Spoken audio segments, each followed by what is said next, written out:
Bangladesh has formally sought the return of former Prime Minister Sheikh Hasina, who is currently in India following the fall of the Awami League government. But can India actually hand Sheikh Hasina over? Is there a legal obligation to do so?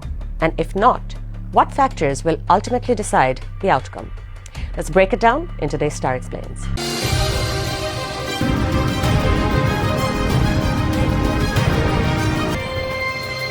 Bangladesh and India have an extradition treaty signed in 2013, which provides a legal framework for handing over individuals accused or convicted of crimes. In principle, this means Bangladesh can request India to extradite Sheikh Hasina if there are formal charges or convictions that fall within the treaty scope. The treaty applies to offenses recognized as crimes in both countries, what is known as dual criminality.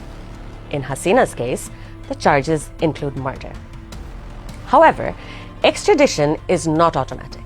A request must go through legal scrutiny, and the receiving country retains the authority to accept or reject it.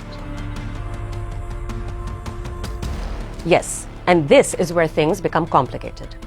Extradition treaties, including the one between Bangladesh and India, typically allow refusal under certain conditions.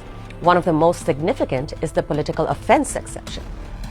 If India determines that the charges against Sheikh Hasina are political in nature rather than purely criminal, it can legally deny the request. Additionally, India may refuse extradition if it believes the individual will not receive a fair trial, if the request is seen as politically motivated, or if handing over the person could have broader diplomatic consequences.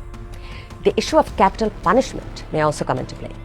While the conviction against Sheikh Hasina carries the death penalty, India itself retains capital punishment within its legal system, which could influence how this concern is weighed. In short, the treaty provides a pathway, but not a guarantee. A decisive one. Extradition is as much a political decision as it is a legal one. Even when legal conditions are met, governments weigh strategic interests, bilateral relations, and regional stability. India and Bangladesh share deep political, economic, and security ties. Any decision regarding Sheikh Hasina will be shaped not just by legal arguments, but by how it affects that relationship. This is particularly sensitive given Sheikh Hasina's long-standing ties with India during her time in power. For extradition to move forward, Bangladesh must submit a detailed and legally sound request, including charges, evidence, and documentation. India would then review the request through its legal and diplomatic channels. This process can take time and may involve courts, not just the executive branch. Until a decision is made, Hasina's status remains in a legal and political limbo.